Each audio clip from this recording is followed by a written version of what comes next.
Hey, I'm Hunt, and this is Hunt on LSU, your channel for LSU Fighting Tiger football talk. Enjoy the video. We want you to leave a comment below, hit that like button, and subscribe right below the video. Enjoy. Preston Guy, TigerBait.com, with us every Friday talking football here on the Hunt Palmer Show. Joins us now on the JimsFirearms.net hotline. Preston, how we doing? All right, what's going on, man? Condolences to not wearing the white on yellows tomorrow. I know you'll be mourning. Yeah, it's not the best. As I said yesterday, I'll live with the gold helmets and the purple jerseys and the gold pants. It's not my preferred, but I will live with it. You start throwing crazy alternate stuff. Hester and T-Bob were talking about the icy whites today. Hester liked the abomination that was the white pants, white jerseys, gold helmets that was like 2 years ago when we looked like Lutcher High School out there. It was awful. I like the classics, and I'm disappointed they're robbing us of the powder blues on the classic whites, but this is okay. I'm not going to throw a fit, I promise. You know, I would have actually lost my mind if they did the icy whites for LSU and the powder blue for UCLA. That would have been my dream uniform matchup, but I know I'm the icy whites are your dream? Against that powder blue? Are you kidding me, dude? That would be tough gift. This is not off to a good start. We're not off to a good start, Preston. All right, let's get into it. What side of the coin are you on from last Saturday? They gutted one out from down 17, or South Carolina's not very good and you shouldn't have been in that situation to begin with? Well, let's start with some sunshine pumping because that's always a good place to start. If you look at what South Carolina's accomplished, they beat the hell out of Kentucky. Well, then Kentucky took, as Brian Kelly pointed out, they were really one fourth down conversion away from beating Georgia, if we're being honest, down the end. So maybe Kentucky's actually a pretty good team, and South Carolina's, I think there's some evidence because they got a gnarly defensive line, and they've got some good things. I just think their passing attack is not very good. So I think South Carolina was a decent football team, but you also got lucky to win that game. You really did. Their quarterback got hurt, and their backup quarterback, Robbie Ashford, just couldn't do a darn thing. And then all the evidence is pointing toward that, USC looks like a really good team. They beat the crud out of Utah State 48-0, which you say, okay, well, it's Utah State. Well, they didn't get beat 48-0 when they played Utah. So if you look at what their opponents have done this year, there's some evidence that they're both pretty good football teams. However, that being said, that doesn't excuse LSU looking just dreadful at times and not being able to get yardage when you need. The bright spot was Caden Durham, who's 98 yards, made him the leading rusher this season for LSU, by the way. He's got 102 yards on the season, and he's the leading rusher by 30 yards on this team. So that just kind of shows you how anemic your rush attack has been. So maybe there's some things you can build on, but there's definitely a lot of red flags out there that are very obvious. What are your thoughts on Caleb Jackson, since you mentioned Caden Durham? Well, here's the deal. He's up to 235, and I think that let's argue his top speed is the same. I think there's clearly some acceleration issues. It's like putting a V8 in a big truck versus, a V6 in a sports car, Maybe that big old truck will get up there eventually, but the acceleration does take a hit, right? Here's the disappointing part about it. It seems like he doesn't have great core balance. I can't tell you how many times I've seen him run in the backside of one of his own linemen, and he just sits down. What made Caden Durham different was not his open field speed, which I think we all know is fantastic. It's that he took a hit, and he kept on pumping his legs and went forward. If the running backs on this team would fall forward and just fight for a few more yards after contact, your running game would improve exponentially. There's really no excuse to just get, to sit right down when you're a back at LSU. So, yes, the offensive line needs to take a lot of heat for the job they've done, but at a certain point, you really have to look at these running backs as well and say, hey, man, if you're going to be 235 pounds, I need you to be a bull. I need you to throw some guys instead of just sitting down. What kind of help can Chris Hilton be? Oh, well, I think if he's healthy, a big help. But at this point, the inconsistency of him to stay healthy, anything you get out of Chris Hilton, you just need to consider that like a bonus, extra. Now, he can stretch the field better than any of the receivers that I've seen. And we all saw in fall camp, every time Chris Hilton's been in the field with Garrett Nussmeier also on the field, they have excellent chemistry. So I think getting him back would be awesome. But you also have to get him back at 100%. Not 90% able to play, You need him being a deep ball threat, because currently that is something that these receivers are lacking. Is they're not really guys who can go out there and run a fade and stretch the field, or burst a seam in between zone coverages like Chris Hilton can. So I would like that, if for nothing else, to add a dynamic threat.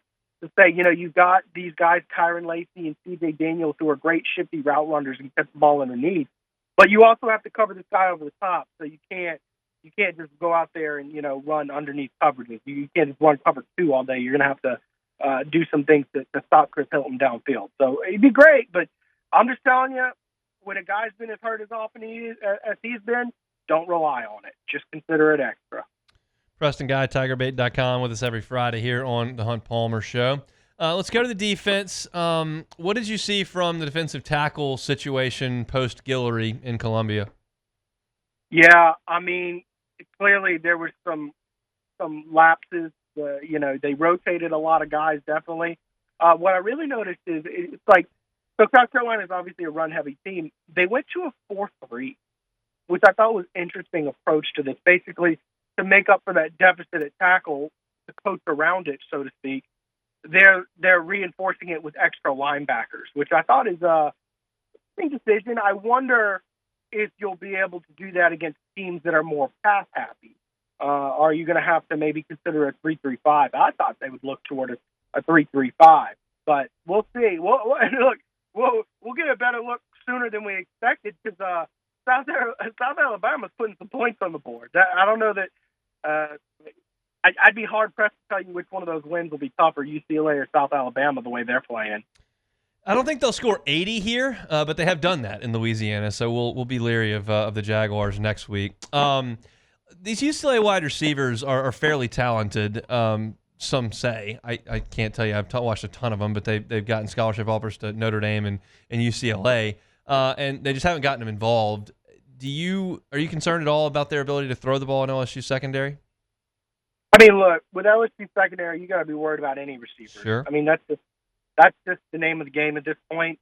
They didn't go to the portal and get world beaters. They got some solid players. Jordan Gilbert, solid player, and a lot of guys who, need to grow up in front of our eyes. I think Zy Alexander was one of the bright spots last week. It was nice to see him back there, but there's no Patrick Peterson on this team. There's not even a Trey White, or frankly, there's no Ron Brooks. You know what I mean? Like, you would love to say that, you see talented receivers and they can throw them down, but that's just not where they're at yet. We'll see when DJ Pickett comes to town and all those guys that Corey's getting after right now. But no, I mean, let's put it like this, okay? Their leading receiver has 5 catches. He got 26 yards. 133 yards on those 5 catches. But I think that Ethan Garber's kind of I don't think he's been great at distributing the ball. So, yeah, that's the thing. Yes, you're probably going to give up some big plays that are frustrating, but I don't necessarily think it's because UCLA is a great passing team. It's more so that that's just the identity of this team.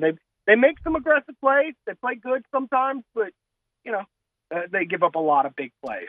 What do you say when Brian Kelly says, we were really close? If we don't give up those 2 60-yard runs and we've got a guy right there in that hole, we hold him under 250 yards of offense. Like, what's your reaction to that? I'd say he needs to find someone who can get the guy in that hole, don't you think? It seems like he's look, here's the deal, man. Last year, this defense was getting gouged, and you would see just a litany of issues. Guys loafing around, trotting, not giving full effort. You got 2 defensive linemen lined 2 yards off the ball. And this year, I will admit, the issues do seem to be single-fold. Like, you've got a guy one-on-one in the box, and he's not able to make the tackle, or he gets beat to the outside, and he's just off to the races at that point. It is more single-man issues. I agree with him on that. That being said, I mean, you can also scheme your defense a little bit better to make sure you don't – if your guys aren't good at making tackles one-on-one, why don't we set things up to get them a little help, call that defense a little differently? And I think that this defense is a little more aggressive in nature than it was a year ago, and we're seeing them make big plays, and that's kind of what's causing that situation. So I guess the root of this all is you have to be a little more aggressive, and you don't quite have the guys. When you call it aggressive defense, things like you put guys on island. whether that be your linebacker's one-on-one tackle or your corners in coverage. And that's the thing is you got to have the dudes to run that. LSU got away with that for years with John Chavis because they had the guys I was just telling you about, Mo Claiborne, Patrick Peterson, Tyrann Mathieu. Those guys all were in the same defensive backfield one year. So, yes, you can get away with some aggressive things. And this defense, I just don't think has the guys to do it this year. I mean, I was just saying to somebody earlier this week, I was like, if they just had like Thorold Simon and Jalen Mills, I'm not asking for Peterson and Claiborne and Stingley and Fulton immediately, but like if you just had a couple of guys who were going to be third-round picks that you knew you could send out there that were gonna hold their own, they just don't quite have that. I think it's going to come. I think that day will come soon. It's just not going to come tomorrow. Dude, Ron Brooks would be an All-American on this team, man. Ron Brooks picked a really bad age to be Ron Brooks. Yeah. That's one of those things I look back to. He never started at LSU, signed Tyrann Mathieu getting suspended. That's right. My God, what a good, like one of those guys throughout the years that just like weren't as good as some of the best DBs LSU's ever seen. It'd be great to just get one of those backups on this team, don't you think? Oh, there's no doubt. That's what I'm saying. So what's the most important aspect besides winning tomorrow for you as you're watching the game? Let's see. Besides winning, well, it's a distant second. There's no doubt about that. But here's the deal. Can you run the ball with consistency? I think this defense is what it is, and Blake Baker's mostly doing the best job he can with what he's got. Okay? This offense, though, I think really does have the pieces in place to be elite. I mean, really good. And they've been just kind of good, and at times not good, right? But Nussmeier, I mean, he is wheeling and dealing. He actually leads the SEC in touchdowns and completions. If they can just get a consistent running game, right? Just you 3rd and 2, and you can trust a guy to run the ball, and develop an identity running the ball. That would just really, really improve this team in a big kind of way because all of a sudden, instead of like, okay, well, you had 2 completions, and now it's 3rd and short. But it's less than 50% chance to keep the drive going. If you can get that up higher, all of a sudden this offense has a lot more at bat.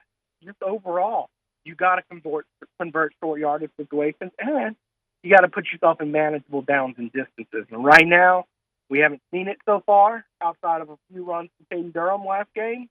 I'd like to really see that. That's my distant second to winning.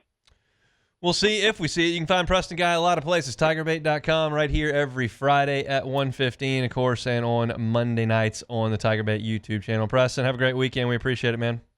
All right, see you then, Hunt. Hey, thanks for watching Hunt on LSU. Before you get out of here, do us a couple of favors.